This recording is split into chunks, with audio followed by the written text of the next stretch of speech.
নমস্কার বন্ধুরা, আমি সুদর্শন চলে এলাম প্রখ্যাত লেখিকা সঞ্চারী ভট্টাচার্যের কলমে জমজমাটি ভূতের গল্পের একটি সিরিজ নিয়ে।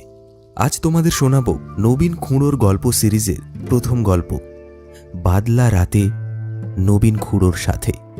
তবে গল্পে যাওয়ার আগে এসো পড়ে ফেলা যাক তোমাদের মধ্যে থেকে লেখা কয়েকজনের ভালোবাসা আর আবেগে ভরা কমেন্ট।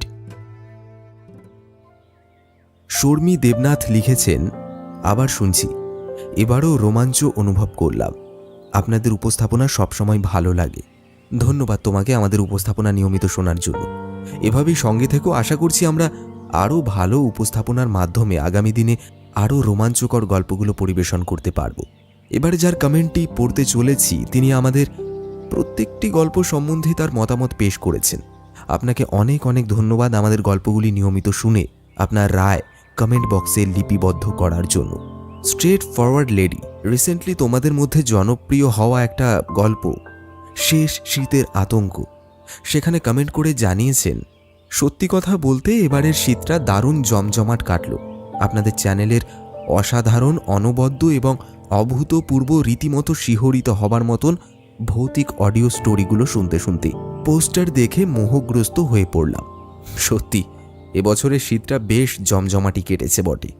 কনকনে শীত একেবারে ডিপ ফ্রিজে রাখা বরফের মতোই জমিয়ে দিয়ে গেছে সবকিছু। তবে শীত চলে গেলেও গল্পের রেশ কিন্তু এখনো কাটেনি।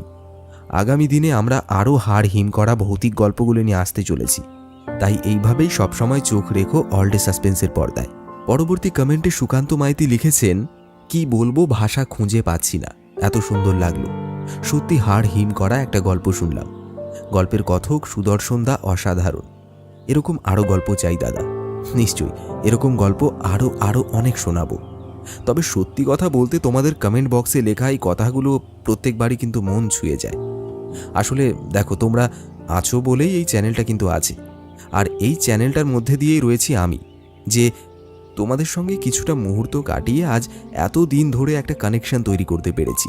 তাই আমিও চাই তোমরা আমার সঙ্গে, অর্থাৎ তোমাদের সকলের সঙ্গেই আমার কানেকশনটা যেন এভাবেই অটুট থাকে। এভাবেই ভালোবাসা দিও, আর আমার তরফ থেকে তোমাদের প্রত্যেকের জন্য রইল এক রাশ ভালোবাসা। তাহলে চলো আর বেশি কথা বাড়াবো না, এখন সরাসরি চলে যাই আজকের গল্পে। তবে যাদের কমেন্ট পড়তে পারলাম না তারা প্লিজ মন খারাপ করো না। আগামী দিনে অবশ্যই হয়তো তোমার লেখা কমেন্টটাই আমি গল্পের শুরুতে তোমার সঙ্গে ভাগ করে নেব। তাহলে চলো শুরু করা যাক আজকের গল্প। গল্প পাঠে এবং বিভিন্ন পুরুষ চরিত্রে আমি সুদর্শন। আজ আমার সঙ্গে একটি বিশেষ পুরুষ চরিত্রে থাকছে সুমিত, নারী চরিত্রের ভূমিকায় সুপমা। শুরু হচ্ছে লেখিকা সঞ্চারী ভট্টাচার্যের কলমে গ্রাম বাংলার ভূতের গল্প, বাদলা রাতে নবীন খুঁড়োর সাথে।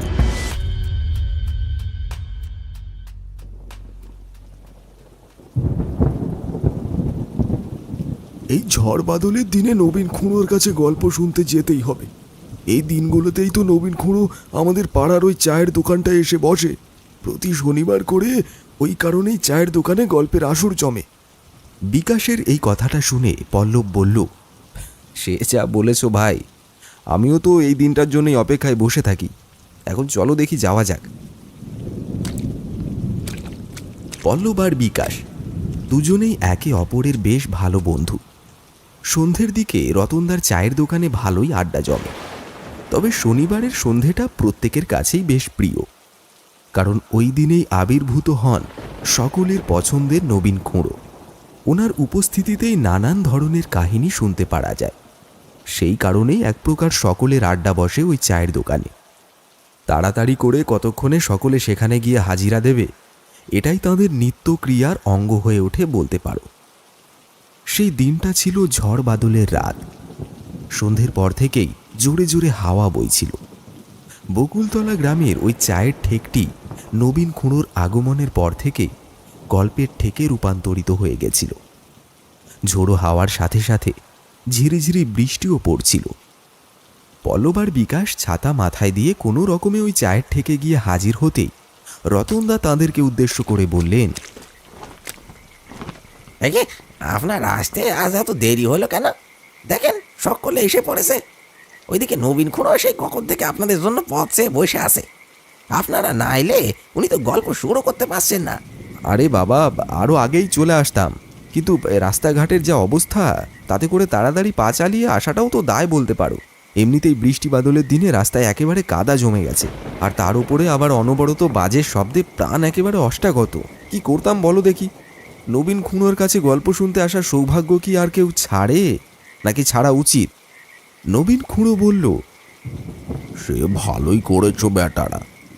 আজকের এই আড্ডা যে একেবারে জমে যাবে তা বলাই বাহুল্য।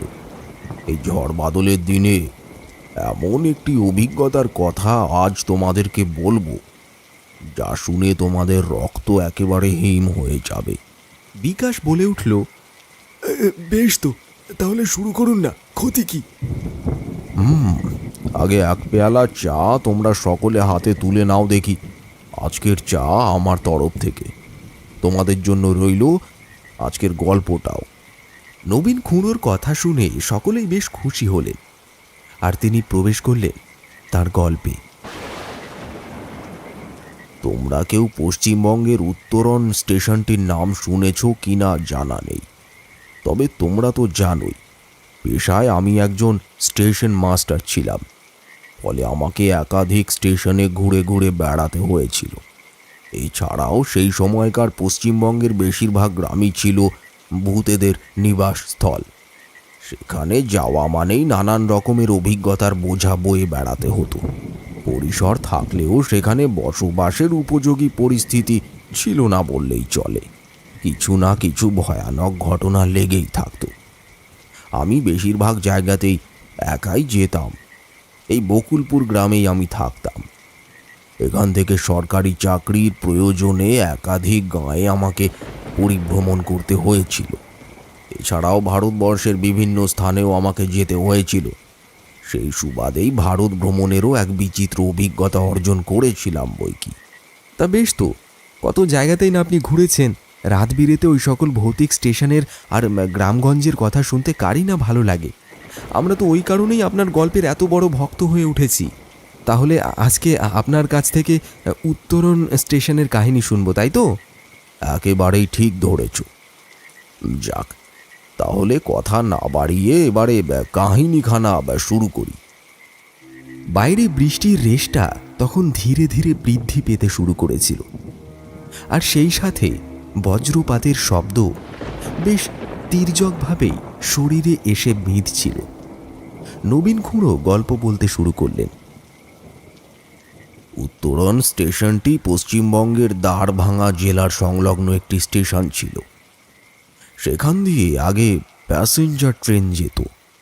নিয়মিতভাবে প্যাসেঞ্জার ট্রেন যাওয়ারই চল ছিল, কিন্তু ধীরে ধীরে এক কঠিন পরিস্থিতির দরুন এই স্টেশনের উপর দিয়ে প্যাসেঞ্জার ট্রেন পার হওয়া বন্ধ হয়ে যায়।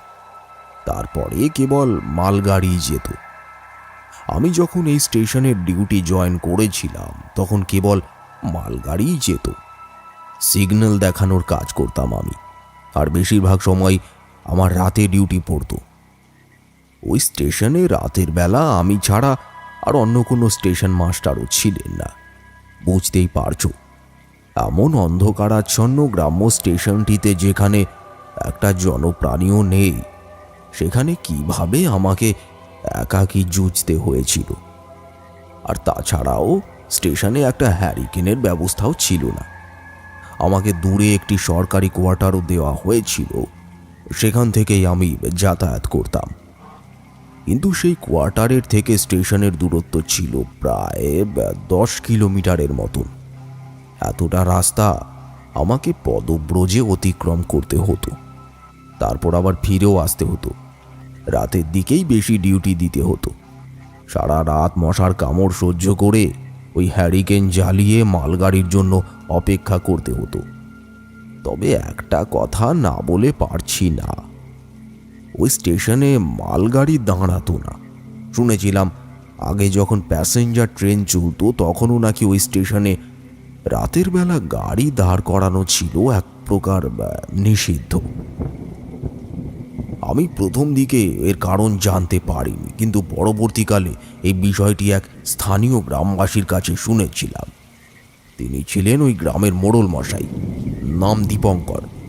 দীপঙ্কর বাবুর থেকে ওই ঘটনাটি জানবার পরে ওই স্টেশনে রাতের বেলা ডিউটি দেওয়ার বিষয়টি যেন আরও কঠিন হয়ে দাঁড়িয়েছিল। কিন্তু কি আর করি বলো, চাকরির সুবাদে নাকচ করাও সম্ভব ছিল না। দীপঙ্কর বাবু একদিন আমাকে বলেছিলেন, সবকিছু জানার পরেও যে আপনি কিভাবে ওই স্টেশন পাহারা দেন, এ আমার ধারণার বাইরে নবীন বাবু। আপনি কি এই জায়গাটির সম্পর্কে কিছুই জানেন না? কেন? কি আছে সেখানে? আমি তো প্রায় 5 মাস ধরে ওখানে পাহারা দিচ্ছি। তবে একটা কথা কি, রাতের বেলা কেমন যেন গা ছমছম করতে থাকে। মনে হয় কেউ যেন এসে আমার পাশেই দাঁড়িয়ে রয়েছে। মাঝে মধ্যে ফাঁকা ঘরের মধ্যে কারুর চলাফেরার শব্দ শুনতে পাই। আবার মাঝে মাঝে দরজা জানালা আপনা থেকেই খোলা বন্ধ হতে থাকে। কিন্তু সেখানে রাতের অন্ধকারে আমি ছাড়া তো আর কেউই থাকে না। তাহলে আপনি বলুন, এমনটা কিভাবে সম্ভব? আরে মশাই, আপনি তো দেখছি এই বিষয়ে কিছুই জানেন না। এই জায়গাটি একেবারেই আপনার উপযুক্ত নয়। থাকার উপযুক্ত হলে কি আর আমি আপনাকে বলতাম না? নেহাত সরকারি চাকরি করেন বলে তাই, না হলে বলতাম এখান থেকে প্রাণ বাঁচিয়ে পালান। এই স্টেশন তো ভূতের আড্ডাখানা। এখানে এক মহিলার প্রেতকে দেখতে পাওয়া যায়। আপনার আগে যারাই এখানে এসেছেন তারা প্রত্যেকেই এখান থেকে পালিয়ে গেছেন। কেউই এখানে বেশি দিন থাকতে পারেননি। সকলকেই বদলি নিয়ে পালিয়ে যেতে দেখেছি। একটি মেয়ের আত্মা এই স্টেশনে ঘুরে বেড়ায়। শুনেছিলাম মেয়েটি নাকি প্যাসেঞ্জার ট্রেন থেকে ধাক্কা খেয়ে পাশের লাইনে পড়ে গেছিল। ব্যথার চোটে গোঙাচ্ছিল, আর এমন সময় উল্টো দিকের লাইনে সজোরে এগিয়ে আসছিল আরেকটি ট্রেন। সেই ট্রেনটিকে আটকানোর সামর্থ্য ওই মেয়েটির শরীরে না থাকায় সে ওই ট্রেনে কাটা পড়ে। তার মৃত্যুর ইতিহাস খুবই নৃশংস। কিন্তু জ্বলন্ত ট্রেন থেকে ওই মেয়েটি কিভাবে এমন করে পড়ে গিয়েছিল এ কথা কেউ জানেন না। সকলে বলেন সেই থেকে এই মেয়েটির বিদেহী আত্মা নাকি এই স্টেশনেই ঘুরে বেড়ায়, আর যাকে দেখে তার পিছনেই ধাওয়া করে। মেয়েটি নাকি তার কাহিনী সকলকে জানাতে চায়। এটাই নাকি তার ঐকান্তিক ইচ্ছা বলতে পারেন। দীপঙ্কর বাবুর মুখে এমন কথা শোনার পর আমার তো গায়ের রোম খাঁড়া হয়ে গিয়েছিল। আমি কোনো কিছু কল্পনাই করতে পারছিলাম না।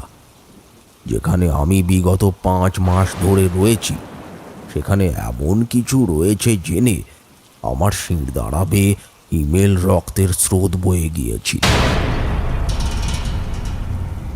ওই কারণেই আমি এমন সব কর্মকাণ্ডের শিকার হয়েছিলাম।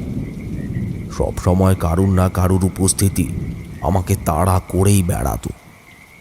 এর থেকে রক্ষে পাওয়ার উপায় ছিল ওই স্টেশন থেকে বদলি নিয়ে অন্য কোথাও চলে যাওয়া। কিন্তু সেই সময় কমপক্ষে 1 বছরের পূর্বে কোথাও বদলি করার নিয়ম ছিল না। সেই কারণে আরও 6টা মাস আমাকে মাথা গুঁজে ওই স্টেশনেই পড়ে থাকতে হবে, ওই রাতের অন্ধকারের সাথে কোলাকুলি করে। তাকে নিজের সঙ্গী বানিয়ে কাজ করে যেতে হবে। এ কথা ভাবতেই আমি আরও তটস্থ হয়ে পড়েছিলাম। দীপঙ্কর বাবু তো সেদিন নিজের কথা বলে দিব্যি চলে গিয়েছিলেন, কিন্তু আমার মনের মধ্যে ওই কথার সত্যতাগুলি বারে বারে দানা বাঁধতে শুরু করেছিল। আমি যে কিছু একটা দেখতে পাবো, এই শঙ্কা বারে বারে আমাকে আঘাত করেই চলেছিল। কিন্তু সেটা যে এতখানি ভয়ঙ্কর হতে চলেছে এই বিষয়টি আমি ভেবে দেখিনি। সময় নিজের গতিবিধি মেনেই এগিয়ে চলছিল। রাতের পর রাত আমাকে বৃষ্টি বাদলের মধ্যে হলেও সেখানে সিগন্যালের কার্যভার সামলাতে হতো।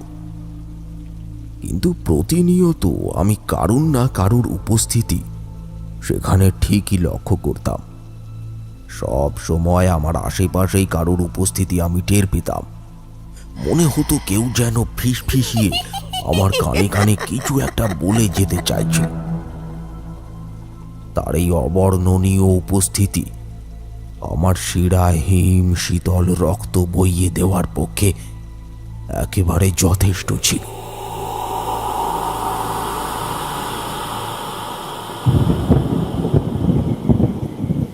এই পর্যন্ত বলে নবীন খুঁড়ো থামলেন। এমন সময় বিকাশ তাকে পাল্টা প্রশ্ন করে বসল। আচ্ছা, বুঝলাম। তার মানে এক ভুতুড়ে স্টেশনে 5 মাস কাটিয়ে ফেলেছিলেন, তাও আবার নিজের অজান্তেই। না জেনে কাটানো আলাদা বিষয়, কিন্তু জানবার পরে সেটির সাথে যুঝতে পারার ব্যাপারটা কিন্তু আরও কঠিনই হয়ে যায় আমার মতে।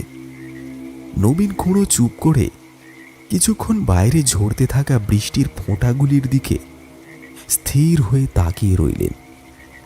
আর তারপরে চায়ের পেয়ালায় চুমুক দিতে দিতে বিকাশের দিকে তাকিয়ে বললেন,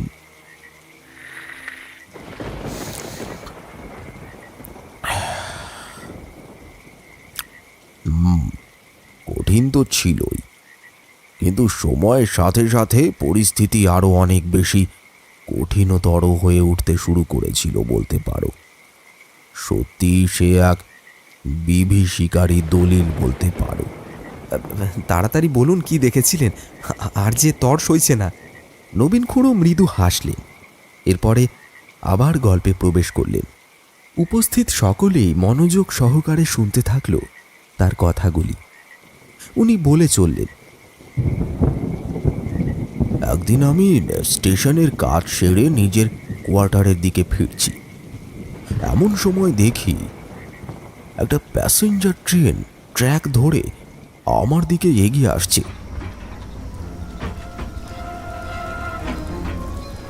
বিষয়টা দেখা মাত্রই আমার গায়ে একেবারে কাঁটা দিয়ে উঠেছিল।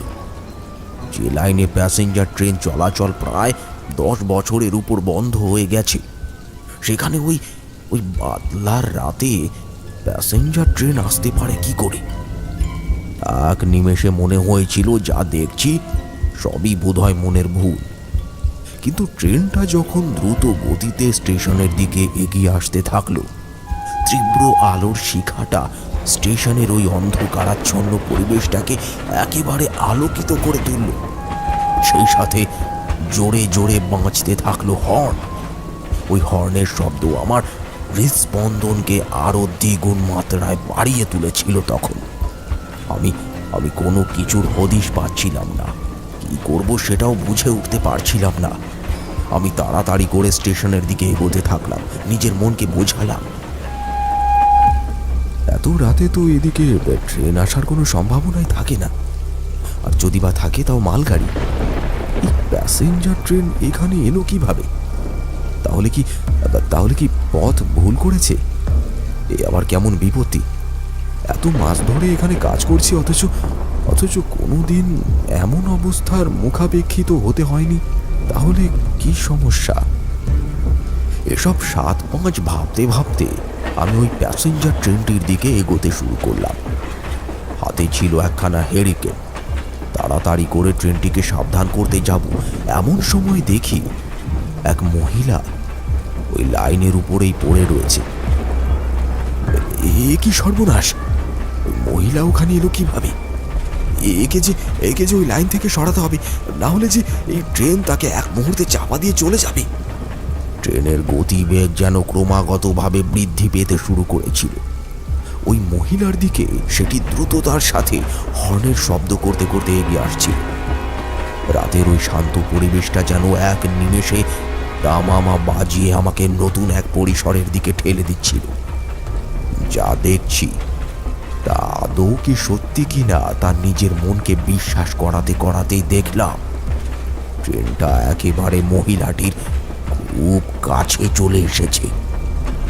এই অবস্থায় নিজের প্রাণের মায়া ভুলে গিয়ে ঝাঁপিয়ে পড়লাম লাইনের উপরে, আর তারপর মহিলাটিকে রক্ষা করার জন্য দৌড়তে শুরু করলাম। প্রাণপণে দৌড়ে চললাম সেই দিকে। অনেক চেষ্টা করলাম মহিলাটিকে ধরে ধরে লাইনের এপারে নিয়ে আসবার, কিন্তু কোনো লাভ হলো না। আমি মহিলাটিকে বারবার সাবধান করতে শুরু করলাম, উঠে আসুন, আমার হাতটা ধরুন, দয়া করে উঠে আসুন। মহিলাটি আমার কথা কানেই নিলেন না। এমন সময় তিনি তার তীক্ষ্ণ দৃষ্টি দিয়ে আমার দিকে তাকালেন।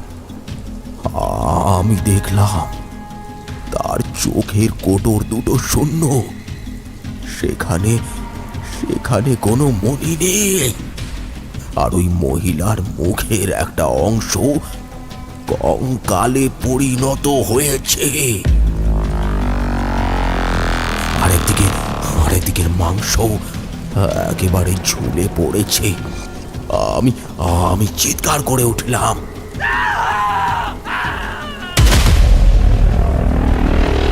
এমন সময় সামনের দিকে তাকিয়ে দেখলাম ট্রেনটা একেবারে কাছে এসে পড়েছে।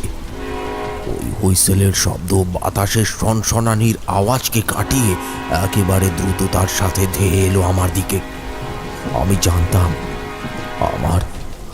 আমার মৃত্যু নিশ্চিত। আমি হাঁ করে তাকিয়ে রইলাম সেই বিভীষিকার দিকে। ট্রেনের আলো আর হুইসেলের শব্দের মধ্যে কোথাও যেন আমার অস্তিত্বটা হারিয়ে গেল। আমি আর কিচ্ছু টের পেলাম না। ট্রেনটা একেবারে মুখের কাছে এসে হঠাৎ কোথায় যেন একেবারে গায়েব হয়ে গেল।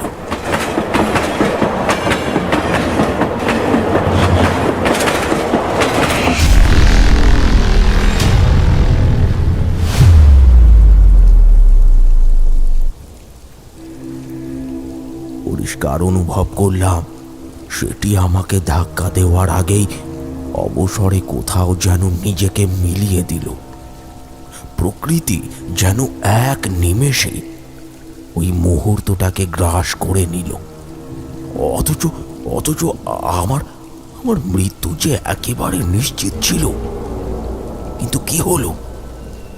কোথায় আটকে গেলাম আমি? কেন এমনটা হলো? সময়ের পরিধির সাথে তাল মিলিয়ে কোথাও আমার বিমর্ষ কল্পনাগুলি যেন নতুন করে শিখরে বাসা বাঁধতে শুরু করেছিল। অথচ সামনে দেখা ওই বিভীষিকা কোথায় যে মিলিয়ে গিয়েছিল আমার খেয়াল নেই। আমি ধড়পড় করে উঠে দাঁড়ালাম। দেখলাম লাইনটা একেবারে শুনশান। পরিবেশটা সেই অন্ধকারের মধ্যেই আচ্ছন্ন হয়ে পড়েছে। কোথাও কারোর কোনো অস্তিত্ব নেই। আমি জোরে জোরে হাঁপাতে শুরু করলাম। দেখলাম সেই মহিলাও সেখানে উপস্থিত নেই। উনি কোথায় হারিয়ে গিয়েছিলেন তা আমার জানা নেই। তবে ওই অন্ধকার যেন এক নিমেষেই আমাকে গ্রাস করে ফেলেছিল। আমি তাড়াতাড়ি করে আবার স্টেশনে চলে এলাম। স্টেশন চত্বরটাকে তন্ন তন্ন করে খুঁজে কোথাও সেই মহিলার অস্তিত্বটুকু পেলাম না। আর ধুন্ধুমার গতিতে এগিয়ে আসা ওই মৃত্যু যানটিও অন্ধকারের মধ্যে কোথায় তলিয়ে গিয়েছিল সেটারও কোনো হদিশ খুঁজে বার করতে পারলাম না।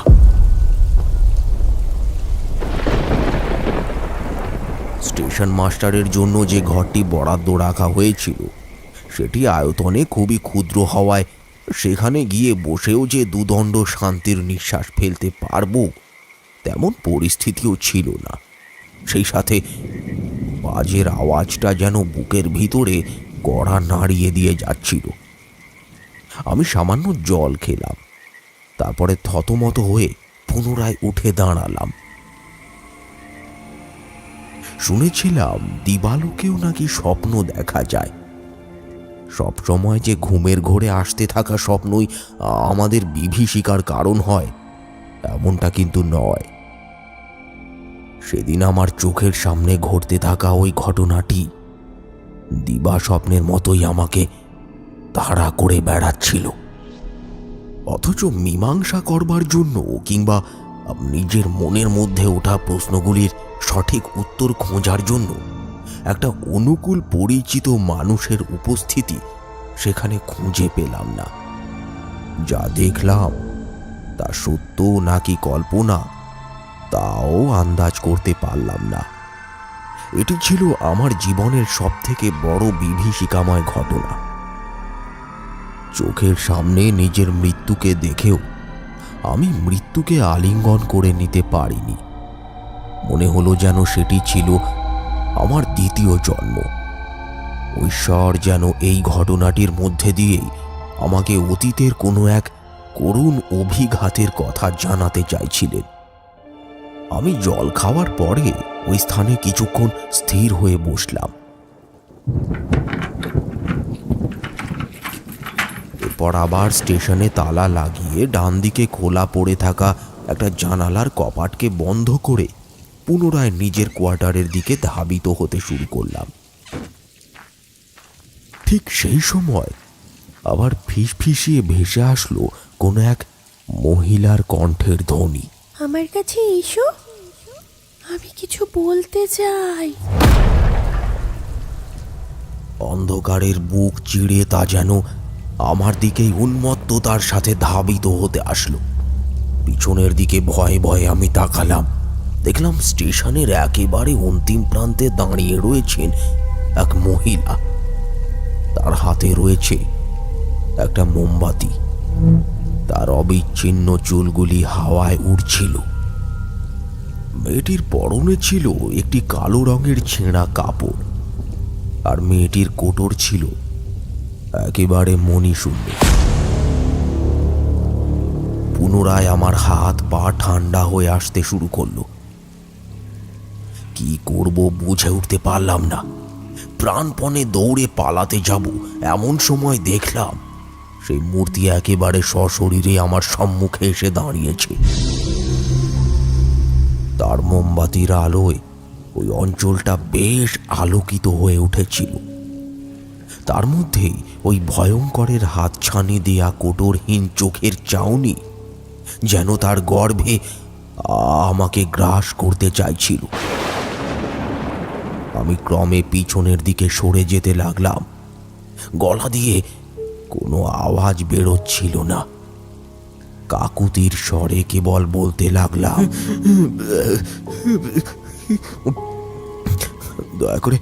দয়া করে আমাকে ছেড়ে দিন। আমি আমি আপনার কি ক্ষতি করেছি?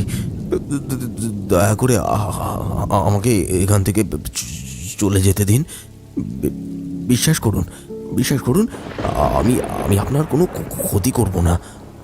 আমি আমি আমি আপনার কথা এক ব্যক্তির থেকে শুনেছিলাম, কিন্তু আমি কোনোদিনও ভূত পেতে বিশ্বাস করিনি।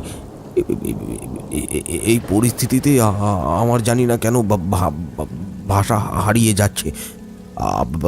আমি বিশ্বাস করিনি ঠিকই, কিন্তু কোনোদিনও এদের অস্তিত্বকে আমি মিথ্যা বলেও ভাবিনি। তাই তাই দয়া করে আমাকে মারবেন না। আমি আমি আপনার কাছে হাত জোর করছি। দেখলাম সেই মহিলা আমার দিকে এগিয়ে আসা থামিয়ে দিয়েছে। স্থির হয়ে আমার দিকে তাকিয়ে রয়েছে। তার কোটর বেয়ে রক্তের ফোঁটাগুলো ঝরে পড়ছে মাটিতে। আমি তখনও ঠক ঠক করে কাঁপছি। মুখ দিয়ে একটা আওয়াজও বের করতে পারছি না। এমন সময় দেখি সেই মহিলা কাকুতির স্বরে আমায় বললেন, আমি আমি আপনার কোনো ক্ষতি করতে আসিনি। একটু আগেই আপনার সাথে যা ঘটেছে সেটা আমার জীবনের অবর্ণনীয় সত্যি বলতে পারেন। ঠিক ঠিক এইভাবেই আমি সেই দিন নিজের মৃত্যুকে চোখের সামনে দেখেছিলাম, কিন্তু নিজেকে রক্ষা করতে পারিনি।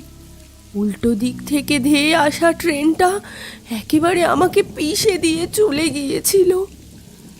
সেদিন যে আমাকে এমন করুণ ও নৃশংস মৃত্যুকে আলিঙ্গন করতে হবে আমি তা কল্পনাও করতে পারিনি। আর সেই থেকেই আমি এক বিদেহী আত্মা হয়ে এখানে বিচরণ করে চলেছি। আমার মৃত্যু নিশ্চিত ছিল, কিন্তু আমি জানি মৃত্যুর সময়ের অবধি পূর্বেই আমার মৃত্যু হয়েছিল। তাই আজও আমার আত্মা মুক্তি লাভ করতে পারেনি। এত কষ্ট পেয়ে মারা গেছিলাম, কিন্তু সেই কষ্টের কথা আজও কাউকে বলতে পারিনি। যাকেই বলতে গেছি সেই ভয় পেয়ে আমার থেকে দূরে পালিয়ে গেছে। কেউ এতটুকু সভ্যতা দেখায়নি। সকলকেই আপনার মতো করে পরখ করার চেষ্টা করেছিলাম, কিন্তু প্রত্যেকেই প্রাণ বাঁচিয়ে আমার থেকে দূরে পালিয়েছে। কিন্তু আজ আপনাকে দেখে আমি আশ্চর্য হয়ে গেলাম। আপনি নিজের প্রাণের মায়া ত্যাগ করে ছুটে গেলেন আমার দিকে। আমাকে রক্ষা করবার জন্য নিজের জান প্রাণ লড়িয়ে দিলেন। কিন্তু এই সবই ছিল আমার দ্বারা সৃষ্টি করা মায়া। আমি শুধুমাত্র আপনাকে পরখ করে দেখছিলাম। আপনার মতন একটা সঙ্গী পেলে আজ হয়তো আমাকে এইভাবে মৃত্যুর মুখে পতিত হতে হতো না। মেয়েটির এই কথাগুলি শুনে আমি অবাক প্রতিপন্ন হয়ে রইলাম। স্থির দৃষ্টিতে চেয়ে রইলাম তার দিকে। কোনো কথা বলতে পারলাম না। দেখলাম সেই বিভীষিকাময় চেহারা ধীরে ধীরে পরিবর্তন হয়ে একটি লাবণ্যময়ী নারীতে রূপান্তরিত হয়ে গেল। তখন মেয়েটির দিকে হা করে তাকিয়ে থাকা ছাড়া আর কোনো উপায় অবশিষ্ট ছিল না। এমন সুন্দর চেহারা সহজে দেখতে পাওয়া যায় না। এতক্ষণ যাকে দেখে ভয় পাচ্ছিলাম, এখন তাকে দেখে আর ভয় করল না।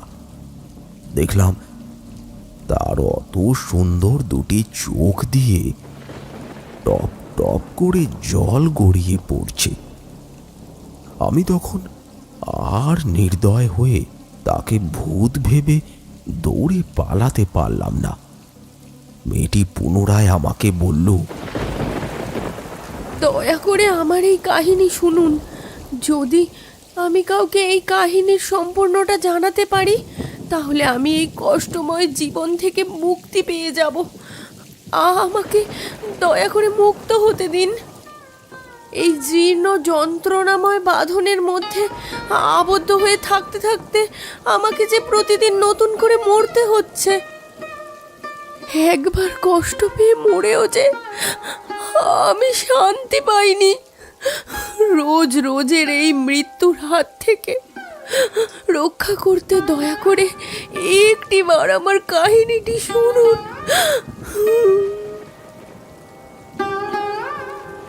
মেয়েটির অন্তর করুণ আর্তনাদ জানালে আমি আর স্থির থাকতে পারলাম না। তাকে সঙ্গে নিয়ে এগিয়ে গেলাম স্টেশন মাস্টারের ঘরের দিকে।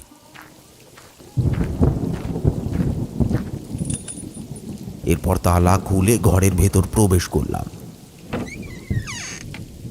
তোমরা হয়তো ভাবছো একটি ভূতের প্রতি আমার এত আনুগত্য কিভাবে এলো। তার ওই দুই চোখের জল আর অন্তরের কষ্ট আমাকে তাকে ভূত ভাবতে বাধ্য করেনি। সেদিন জানি না কেন মনে হয়েছিল এক অবলার পাশে থাকাই আমার প্রধান কর্তব্য হওয়া উচিত। তাই এইটুকু সাহস বুকে বেঁধে সেদিন এক প্রেতের সাথে ওই ঘরে প্রবেশ করলাম। হ্যারিকেনটাকে টেবিলের উপর রাখলাম। ওই মহিলাটি বসলেন ঠিক আমার উল্টো দিকে। কি সুন্দর দেখতে লাগছিল তার ওই মুখখানি। আমি তাকে উদ্দেশ্য করে বললাম, আপনি আমাকে নির্দ্বিধায় আপনার কাহিনী শোনাতে পারেন। আমি ভয় পেয়ে এখান থেকে পালিয়ে যাব না, কথা দিচ্ছি আপনাকে। পালানোর হলে আমি এতক্ষণে পালিয়েই যেতাম। তবে এই কাহিনী শোনানোর মধ্যে দিয়ে যদি আপনার আত্মার চিত্তশুদ্ধি লাভ সম্ভব হয় এবং আপনার আত্মার মুক্তি ঘটে, তাহলে আমি নির্দ্বিধায় এটুকু করতে রাজি আছি।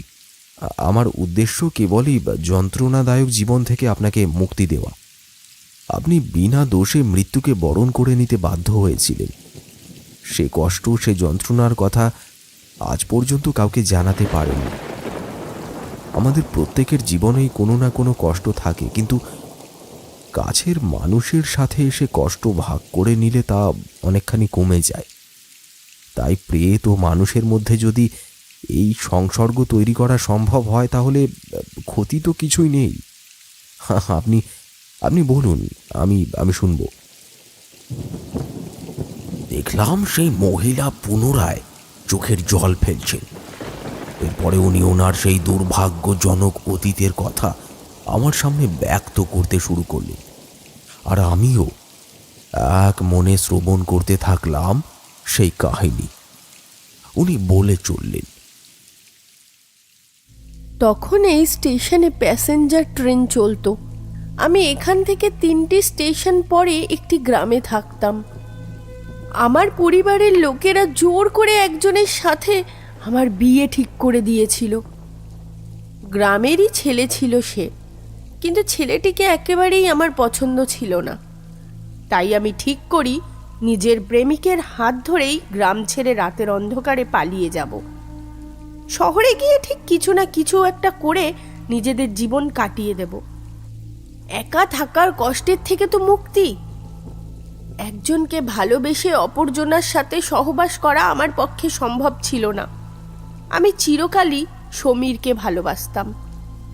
একদিন রাতের অন্ধকারে আমি কিছু জামাকাপড় একটা লোহার ট্রাঙ্কে ভরে সমীরের সাথে পালিয়ে গেলাম। সেই দিন অনেক রাতে ছিল ট্রেনটা। ট্রেন এসে পৌঁছালো স্টেশনে।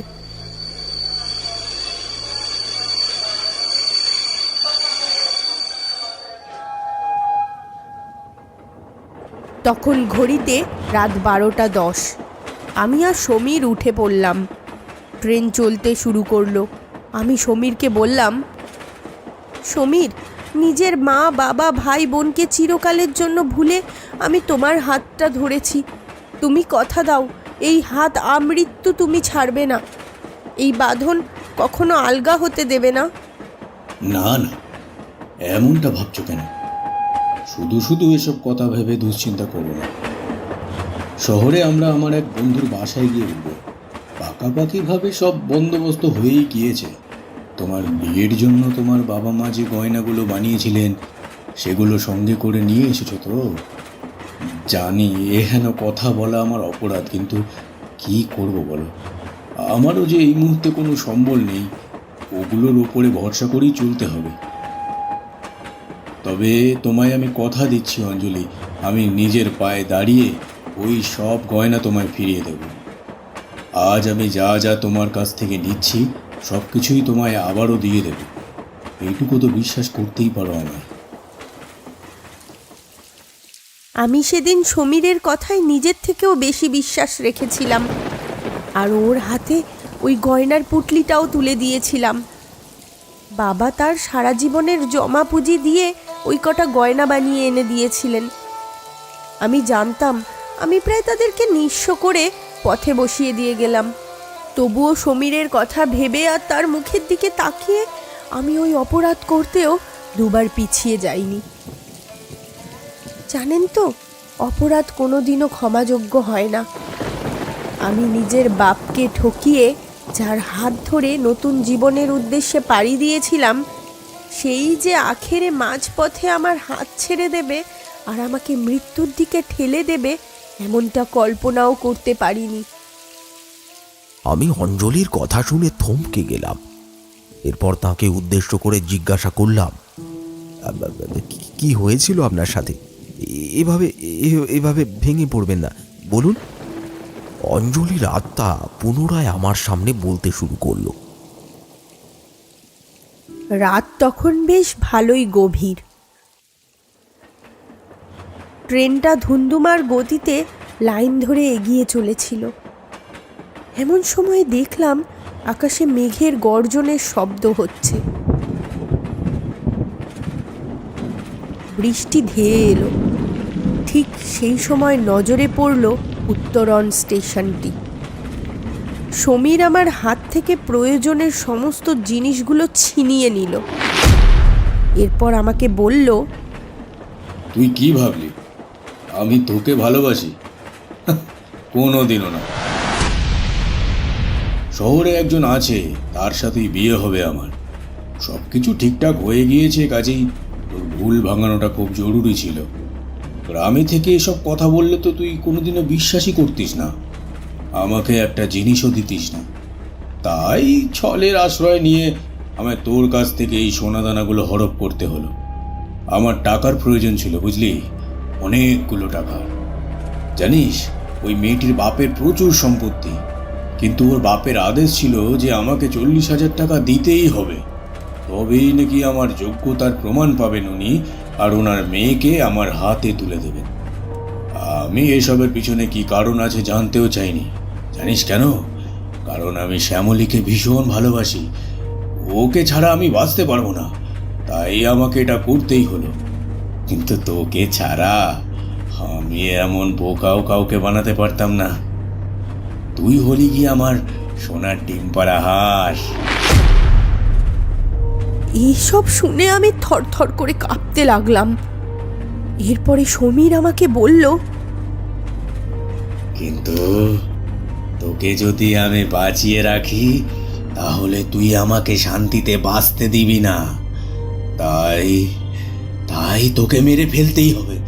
অনেক কাজ করেছিস তুই, অনেকভাবে আমাকে সাহায্য করেছিস, কিন্তু তোকে না মারলে আমার আরো বিপদে পড়তে হবে। তুই তো আবার পুলিশের কাছে গিয়ে সবটা বলে দিবি। না না সমীর, এটা করো না। আমি তোমার মুখের দিকে তাকিয়ে এত কিছু করেছি। নিজেদের ভালোবাসার শপথ খেয়ে তুমি আমাকে কথা দিয়েছিলে, বলেছিলে আমরা একসাথে থাকবো। তুমি আমার সাথে কিভাবে এত বড় বিশ্বাসঘাতকতা করতে পারো? আমাকে ছেড়ে দাও সমীর। আমি কথা দিচ্ছি, আমি তোমার আর তোমার প্রেমিকার মাঝখানে কোনোদিনও আসবো না। কেবল আমার বাবার এই শেষ পুঁজিটা আমাকে দিয়ে যাও। ওরা সকলে না খেতে পেয়ে মরে যাবে। আর এমনিতেও আমার জীবনটা তো শেষই হয়ে গেছে। তোমার মুখে এই কথা শোনার পর আমাকে মৃত্যুর চেয়েও খারাপ একটি জীবনকে আশ্রয় করে বেঁচে থাকতে হবে। নিঃশ্বাস নেব, কিন্তু শরীরে কোনো প্রাণ থাকবে না। আধমরা শরীরটাকে নিয়েই না হয় বাঁচবো, কিন্তু আমার বাবা মার তো কোনো দোষ নেই। ওদেরকে শান্তিতে বাঁচতে দাও। এগুলো ওদের হাতে তুলে দিয়ে আমি নিরুদ্দেশ হয়ে যাব। কথা দিলাম কারোর পথে কোনোদিনও বাধা সৃষ্টি করতে আসবো না। সমীর আমার এত কাকুতি মিনতি করা সত্ত্বেও সেই দিন আমার প্রতি একটুও দুর্বলতা দেখালো না। আমাকে ঠেলা দিল। ওই ধাক্কা আমি সামলাতে পারলাম না, চিৎকার করে উঠলাম।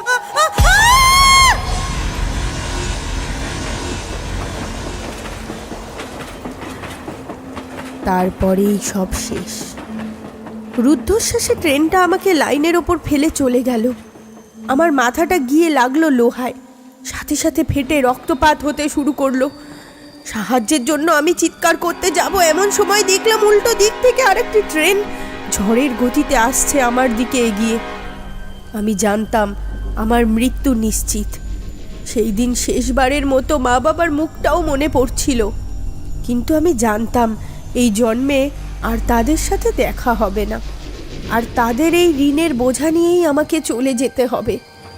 তাই ঘটল। ট্রেনটা আমার শরীরকে খণ্ড বিখণ্ড করে চলে গেল। নিথর ছিন্ন ভিন্ন হয়ে যাওয়া শরীরটা পড়ে রইল লাইনের ওপর। সেই দিন রাতে কেউ এগিয়ে এলো না। পরের দিন স্থানীয় গ্রামের লোকেরা এসে ওই দলা পাকানো শরীরটাকে নিয়ে গেল পুলিশের কাছে। পুলিশ বেওয়ারিশ লাশ ভেবে লাশ ঘরে রেখে দিল কিছুদিন। এরপর শনাক্ত করতে না পারায় সেটিকে এক ভাগাড়ের দিকে ঠেলে ফেলে দেওয়া হলো। আমার সৎকারও হলো না। মা বাবা জানলেন আমি নিরুদ্দেশ হয়ে গেছি। কিন্তু সমীর ঠিকই এর শাস্তি পেয়েছিল। যাকে সে ভালোবাসতো সেই মেয়েটিও ওর সাথে বিশ্বাসঘাতকতা করেছিল। সে শহরে গিয়ে দেখল ওই মেয়েটির সাথে একটি বড় লোকের ছেলের বিয়ে হয়ে গিয়েছে, আর ওই মেয়েটির বাবা তার মেয়েকে এতদিন ধরে বিরক্ত করবার জন্য পুলিশ ডেকে এনে সমীরকে হাতে নাতে ধরিয়ে দিল। এরপর নিজেকে রক্ষার তাগিদে খোরপোশ বাবদ সে পুলিশের হাতে ওই গয়নার পুটলিটা তুলে দিলে তারা সমীরকে রাতের অন্ধকারে মুক্ত তো করে দিয়েছিলেন, কিন্তু পথে বেরিয়ে খাবারের অভাবে এদিক ওদিক যন্ত্রণা কাতর শরীরটাকে নিয়ে ঘুরতে ঘুরতে একদিন লরিতে চাপা পড়ে মরে গেল সমীর।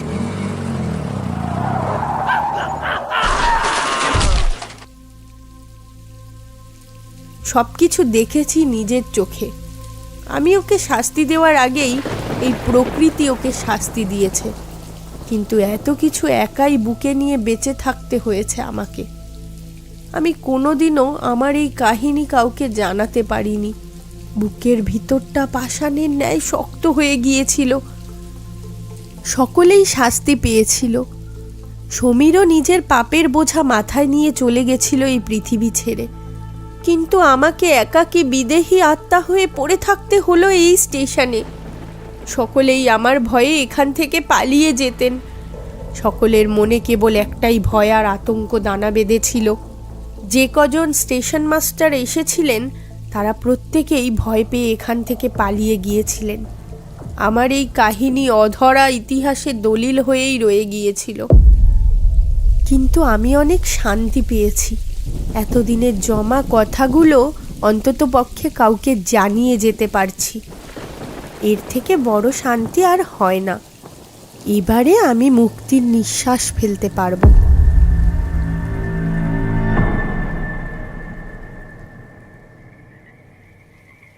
আমি এতক্ষণ ধরে অঞ্জলির কথাগুলো শুনছিলাম। এরপর দেখলাম সে চেয়ার ছেড়ে উঠে দাঁড়িয়েছে।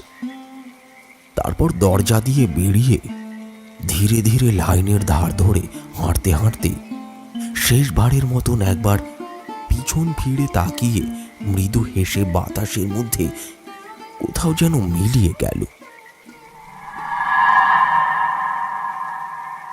এরপরে আমি আর কোনোদিন ওই স্টেশনে তাকে অনুভব করিনি। বুঝতেই পেরেছিলাম যে সে মুক্ত হয়ে গিয়েছে, তার আর কোনো অস্তিত্ব ছিল না। তবে সেদিন কারোর জন্য এত বড় একটি উপকার করে খুব নিশ্চিন্ত হয়েছিলাম। হোক না সে কোনো বিদেহী আত্মা, তবুও যে আমি তার জন্য কিছু করতে পেরেছিলাম এটাই বা কম কি। এটি আমার স্টেশন মাস্টারি জীবনের সবচেয়ে ভয়ঙ্কর অভিজ্ঞতাগুলির মধ্যে ছিল একটি। আজও তাই সেই দিনটির কথা ভাবলে শির দাঁড়াবে, হিমেল রক্তের স্রোত বয়ে যায় বইকি। পল্লব আর বিকাশ এতক্ষণ ধরে নবীন খুঁড়োর বলা কথাগুলি মন দিয়ে শুনছিল। কাহিনীটা শেষ হয়ে যাওয়ার পরেও একটা রেশ যেন থেকে গিয়েছিল। পল্লব বলল, যাক, আজকে তাহলে উঠি খুঁড়ো। আর রতনদা, আজকের চাটা কিন্তু দারুণ বানিয়েছিলে। খুঁড়ো, তাহলে আবার পরের শনিবার দেখা হচ্ছে। নিজের খেয়াল রেখো। আমরা কিন্তু আবারও তোমার কাছে গল্প শুনতে আসবো, এই বলে দিলাম। বেশ বেশ, এসোক্ষণ। আমি ঠিক সময়ে এসে এখানে হাজির হয়ে যাব। এরপরে সকলেই সেই ঝড়ের রাতে বৃষ্টি মাথায় নিয়েই যে যার বাড়িতে ফিরে গেলেন।